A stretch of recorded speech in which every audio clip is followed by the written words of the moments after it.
Welcome to the Internet of Things equation, a podcast when I talk about the Internet of Things domain both from the technical and business perspectives. I'm Łukasz Malinowski, the Internet of Things advisor and trainer. My today's guest has 25 years of experience in transforming businesses by leveraging technology, including Internet of Things, digital financial services, and telco. 6 years ago, she started the company Linked Things, which supports the whole value chain of smart solutions. But what caught my attention was Sophia's article titled Smart Cities Breaking the Myth, and that's the topic we're going to cover today. Hello, Sophia. Thank you so much for accepting my invitation and joining me today. Hello, Lucas. Thank you very much for inviting me. I'm really looking forward to the conversation today. Could you introduce yourself to the audience? Oh, that track record is pretty long. So I'm an electrical engineer and a computer systems engineer. I did my electrical engineering from the University of Michigan in Ann Arbor in 1999. So it's been 25 years since I graduated. I came back to Pakistan immediately. I am from Pakistan. I came back immediately and I started working with different IT companies. So my career has been with IT, embedded systems design initially because my master's wasn't in digital signal processing. So I'm interested in hardware from the very beginning. But Pakistan is not a very hardware centric or known for this kind of a work. So I had to diversify and moved into IT areas and more telecom and then mobile financial service. Briefly, I also worked with Deutsche Telekom in Bonn for about 3 4 years. I was there. Before starting Link Things, I was with the GSMA, which is the Trade Association of the Telecom bodies and telecom operators, and I was looking after the region from Afghanistan to Philippines as a market engagement role, promoting mobile financial services. In 2016, I started Link Things. But in all through the journey till the start of the Link Things, one thing that was I would say, significant in my career is that I've always looked at the innovative products, innovative solution development. So in every company where I went, I was always given a challenge, a new product to develop, a new situation, new technology. So that has trained me well into looking at things differently, like how you can actually generate value from nothing and how you can build a valuable product. And that has been the driving force of my career. What brought you to smart cities? Smart city is very complex ecosystem, and that focusing on providing value that you mentioned is essential in that area. So what were your beginnings with the smart cities and how the smart cities concept evolved over the years? I started, as I told you, Linked Things in 2016 as a small sort of startup looking at what we can do with IoT and what has changed. As I told you, I started my career in embedded design, so I was pretty aware, familiar with the hardware space, and a lot of solutions that we were trying to build, I would say 16 years ago, before that, right? So in 1999 and 2000s, some solutions that we were trying to build, this embedded morphed into M2M kind of things, and then there was a hype on IoT peaking up in 2015, and everybody was talking about it. As you have also experienced the internet disconnectivity in the beginning of this conversation. What intrigued me in 2015 and 16 time period was that if we are talking about billions of devices connecting, how are we going to actually send the data? The internet here is still very choppy, it's not available all the time. And we also have problems such as power availability. So, the region that I was working on, like all of the Asia, it's the same story. And even in Africa and Latam, where the internet connectivity is not of the quality that it can run these many number of devices, support IoT devices, and also the availability of power. So we started with this thing, that how would IoT look like in emerging markets? So this was the starting point or the problem that we took upon ourselves to solve, and started looking at the various options that were available. And believe it or not, things have changed dramatically in those last 16 17 years from the technology perspective. So there was the availability of low code controllers, there was also availability of controllers, microcontrollers with immense capabilities. I was really surprised to see some of the controllers that have huge processing power. Although we still struggle with the internet availability, but it is going in the right direction and it is getting towards where it is ubiquitous. And also realizing that IoT devices do not require a lot of bandwidth. The third, I think the most significant part is the cloud platform. So the cloud was available to take the data and process it. So these three things, I think the building blocks were not, I would say at that time, supporting all of these things, or not were not fit to do end to end, but still I think the directions were there. And that actually encouraged us to stay in this area after a month, because we could discover a lot of things in that 1 month, and build tiny projects and products. I wouldn't call them products, but tiny projects. And the first thing that we thought, like everyone was thinking about, or what to do with IoT, was around smart homes, or how we can actually bring some value of IoT for middle class families and build a product around that. Then we also moved into the energy sector. We also built all these remote site monitoring solutions.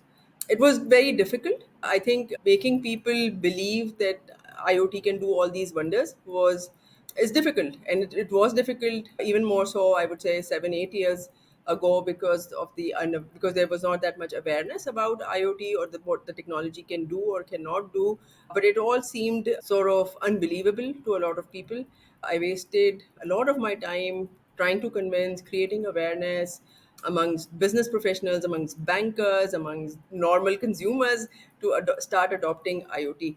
Even though the benefits were quite clear, like in the markets like Pakistan or any other emerging markets, I'm sure that's the challenges in Poland also remain the same with the energy crisis, the global energy crisis.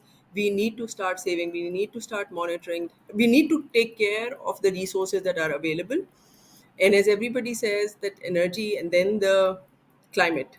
So these two, I think the benefits are quite obvious. However, I think the lack of capital, understanding, awareness, they all play a role in the skepticism around IoT, or what is actually stopping IoT from scaling. Another factor, I think, in this whole thing is that when we started, there was just one IoT cloud platform that was from IBM, and it was IBM Watson. And unfortunately, that has been closed down 2 years ago, a year ago, something like that. As IoT is not just one technology, you have got multiple technologies. Everyone in their domain started working on developing solutions in their particular silo. So what the problem that we have experienced is that there is IoT growth in different silos. However, there hasn't been a coherent platform or option for the customers to connect and see the benefits in real time as are promised everywhere. Things were developed in silos, like cloud platforms or the hyperscalers went on their own tangent. Solution integrators, SI system integrators, they were on their own tangent, and hardware manufacturers were on their own tangent. So everybody, instead of interconnecting, was trying to master within their silo and then expand to other domains. And that, I think, has been something that has hindered the growth of IoT. Anyways, coming back to how I got into smart cities, is that there was a demand. Simply, there was a demand from various entities to connect and provide some kind of different solution. So like there are, as I wrote in that article as well, that people are still focusing on, for example, camera based solutions, which are more security and safety geared rather than the service oriented. But there are still few things that they need. So maybe that is mostly around asset monitoring, energy monitoring, things that big vendors are not providing. And also there is some innovation involved that requires capabilities of IoT, or the capabilities that IoT can offer in terms of real time data transmission, in terms of cloud platform, in terms of visualization, in terms of even simplicity on the hardware side. So we got into smart cities domain because there was simply demand for that. You mentioned a few things that I would like to dive deep because I think that they are very important for the listeners. Before we had the actual capabilities in terms of the hardware and the firmware and the backend side, it was the hype around IoT which led to the huge disappointment. Then we, as IoT professionals, had to educate the customers, educate the users that, okay, now we are ready to actually provide a real value to you. This is something very, very important. And I believe that that education needs to continue because the end users and the potential business customers, they are not an IoT experts most of the time. and we should provide them a clear value proposition. And IoT is just the enabler for the business value at the very end. So Exactly. I completely agree with you. that's why I wanted to underline that point, because it is something that actually harmed the adoption of IoT, in my opinion, because of the hyped expectation that was not met by the IoT vendors. And then you mentioned something that is also very important, that initial projects started from those silo perspective. So everyone was building their own stuff. And the true value of IoT is when we create open ecosystems. And I believe this is Yes. something that you also mentioned in your article, that even nowadays, number of companies or the smart cities in Pakistan are designed in the old way. So they're designed from building those silos to building everything from the ground up, not leveraging modern technologies like cloud backend. And I'm not saying that everyone needs to use cloud backend. I'm just saying that it's easier to start with something that is already available, and then once you've got mature solution, you can think about moving that to your own stack if you see a potential. Could you elaborate a bit more on that? Absolutely. I think the thing is that you now the market is ready to start seeing the value and also start believing in the value that IoT has to offer. Earlier on, there was more hype and everybody was just building some cool products that were just for the sake of building that. But nowadays, energy crisis, climate change effects, these are the two main drivers where IoT can contribute, and we can really solve the real problems. And smart cities is a broad concept. It's a very broad concept. As IoT solution provider, as one single IoT solution provider, I don't think so I can claim that I can do all the problems, or I can solve all the smart cities problems. But we have how this will be realized is, as you also mentioned, by being open, interoperable, and everybody building the solutions can integrate and work together to create one seamless citizen experience for various challenges in urban lives. From your perspective, what is the best implementation of smart cities worldwide? Have you seen a city that actually done that right? As you also mentioned earlier, the cities are a very complex ecosystem.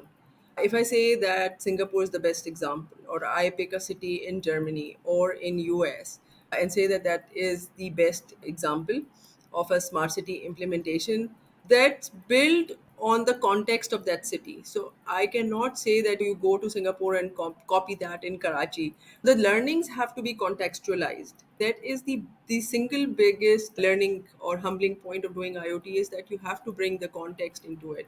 You Google and there's a list. There are about 100 cities that are claiming to be smart in India. There's Singapore, there is Europe, there may be at least 10 good examples of smart city implementations. But we need to look at what are the characteristics of good smart city implementation. And that is that you create a seamless citizen experience. It's a very seamless citizen centric experience which is not broken across the journeys.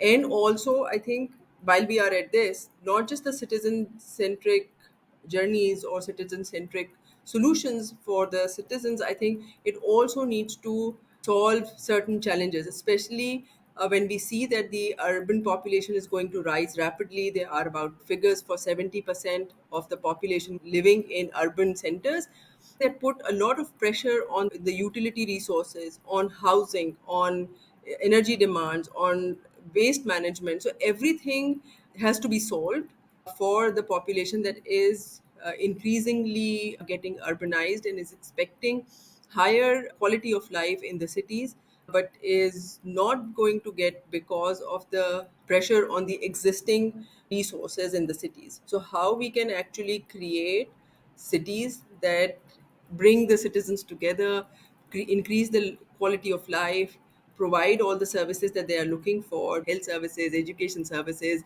and so on. And then there's infrastructure, there are utilities, and everything. In my opinion, the best would be that is actually taking care of everyone, every citizen in the city, integrating them, providing them the services that they require. And also obviously technology helps that. So if there is a desire to do smart cities in any part of the world, technology is an enabler. But the first thing is that you need to have a vision how you would like to transform the lives of the citizens, how you can make it a lot more productive, how do you remove the friction that citizens feel while living in the city.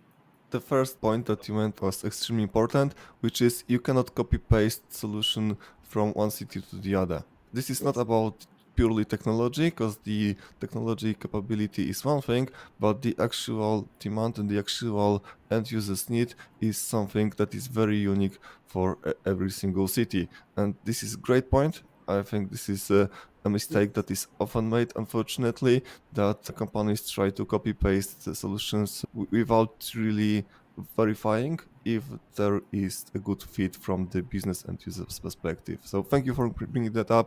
This is perfect point for everyone to be aware of. So speaking about the expectations and the actual needs, could you briefly characterize the approach to implement successful smart city solutions? Probably we should not start from the technology, but we should somehow discover the needs and the business requirements of our end users.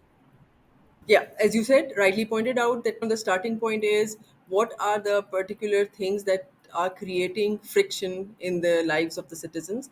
What is it that the citizens would like to improve? I live in a city which nobody knows how many people live there. Different people will give you different answers. But the right answer lies somewhere between 20 to 30 million people live in the city, right? Now that's a huge population, and we all have different expectations from the city, but there has to be a minimum core service provided by the city government or anybody who is actually providing the smart city solutions that cater to everyone, people who are living in low income areas, who are living in mid income areas and high income areas. Everybody has different expectations from their city, and the city has to actually strive to make their citizens happy. That the concept is also changing a little bit. So it's not that you come and you live and then you enjoy the resources. It's the cities are also increasingly attracting good citizens, the productive citizens, the revenue generating citizens to come and live there. Globally, the trend is that cities are actually making an effort for the citizens to stick around and new citizens to come. But to that to happen, the just creating economic activity in that city is not the only criteria anymore. So the other criteria could be that you actually increase the quality of life. People are increasingly worried about air quality. So all these areas, all these big cities in global south are constantly trending on the higher side of air pollution constantly year long. The cities are not taking care of their citizens in that way, and there will be a point when the citizens would say, I cannot survive here, right? Or I do not see a future of my children in this city. And so you may think about creating economic opportunities and that may attract people, but people are looking for different things. I'm looking for steady water supply to my household, right? I'm looking for effective, affordable energy solutions, right? I am Gen X. Gen Z and this generation coming after that is actually looking for sustainable living. They are actually measuring their carbon footprints and they are looking how they can actually become more sustainable and continue to live on this planet. In this phase of designing a smart city solution, you cannot just say that it is just going to be one dimensional economic activity or security led solution, but you'll have to see what are the things that you can immediately resolve using technology as enabler. And it can actually effectively solve, it's my belief that it can actually solve many of your current problems of urban living, urban lifestyle.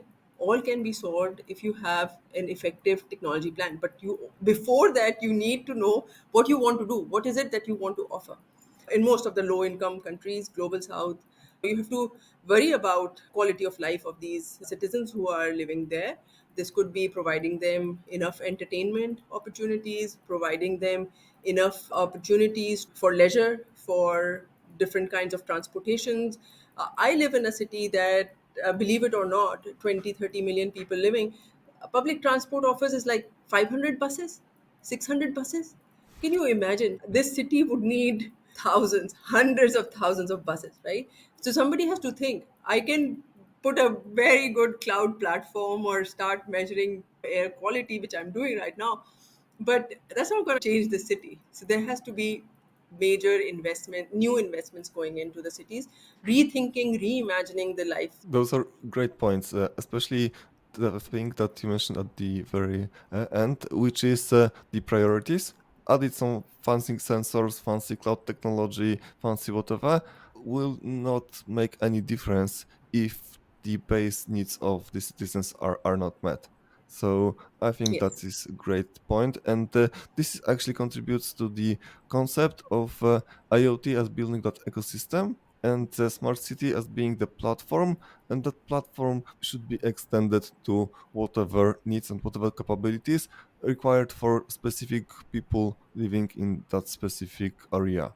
Before we get there, we need to do some work, just ask people or maybe just walk around the city and see what are the issues and focus on the main points. But once we've got those main points covered, I believe that implementing sensors actually is a right second step, because then you've got the real-time visibility, let's say in the water quality, as you said, or maybe in the water supply, or in the air, or whatever else is important for your population. You've got the technical background. What are the main technical capabilities we could use to measure the quality of life and quality of environment within the city? So I think a couple of things, like these are all sort of indices that are already out there, which measure citizens' happiness, quality of life, and everything. The most pressing situation for me, the quality of life, should measure how people could lead friction lives in the city, be more productive, have also opportunities for leisure and entertainment, safety, security. Obviously, all these dimensions which are necessary for life are available frictionlessly. Technology has to come in, it has to remove all the friction in acquiring the services, in utilizing the services, in making it all very seamless so that we can navigate the life end to end. The first interaction with the city is when you get your birth certificate, and then, or you're born in a hospital and then you start to get the birth certificate, and all the way different things that are happening, school registration, health management. So there are different parts of a good implementation of smart cities. The city that I live in, safety, security is also a concern. Air quality is a concern. Access to water, affordable energy. That's all part of the things that are making our lives difficult in living in the city. So that's again something that I would like to change through technology. Technology can provide the clear visibility in all of those issues. Yes. Once you've got that Yes. visibility, then you can show that to the government that those are the facts, that the life is tough because of X, Y, and Z, and please do something about it. If they do not know how many people lives in the city, that means that the access to the real data is very poor, and it is hard to fix Yes. something if you do not have that visibility. So maybe in Yes. this specific case, starting from the technology that brings you the data of what is going on in your city, what is the issue, what is the air quality and whatnot, that might be the first step, so the government can take some actions. And those actions might be totally not technology related. They might be related to the safety of the population, for instance. But somewhere as the next step, we can go back to the technology implementation to fine tune the area and fine tune the lifestyle. You mentioned one very interesting aspect, which is often missed when we are speaking about IoT, that is sources of data. And the birth certificate and the other departments in the city, all of them got some IT systems that are probably very locked Yes. down, not connected with each other. The IT systems should be interconnected to provide that ecosystem, to Yes. provide that seamless experience. And probably this is something that also we as the IT professionals could help with, how to securely, respecting the privacy of the end users, interconnect of all of those systems together. True. So I think the openness is now possible through different security and consent layer mechanisms that are already there. So there has to be an agreement between the IT community, IoT implementation people, that whatever we build has to be open and interoperable.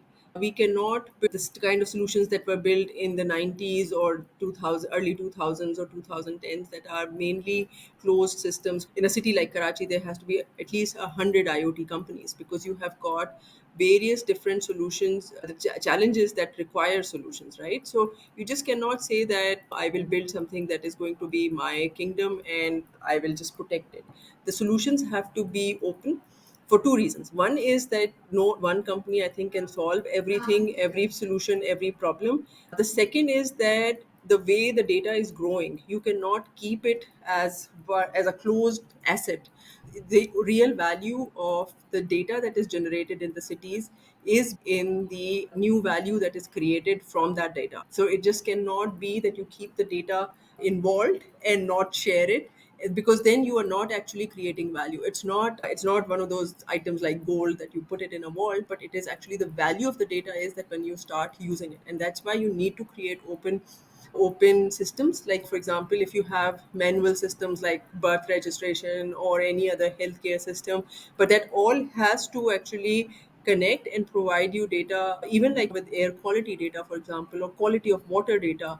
All these things will feed into finding out where you need to spend what kind of healthcare budgets, because if the air quality is poor, then there are different kinds of illnesses, sicknesses. Quality water quality is different, is poor, then different diseases happen. So all of this has to be open, interoperable, and the ecosystem has to bring different players in. And I think otherwise we will not never have a good smart city implementation unless it is open, it is interoperable, and the data is generated to create value. What's your take on standards? If we want to enable data interoperability and exchange data freely with different parties, probably we should have some standard that enables us to look at the same data in the same way. So, what's your take on that? I think that the world has to get to there where I wouldn't say one format or one standard, but at least some kind of sort of like standards that are governing the data representation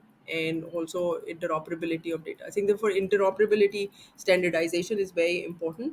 But I also feel that with this whole API economy, people can build different data exchange layers and all of this, which can reduce the requirements of data standardization at the source.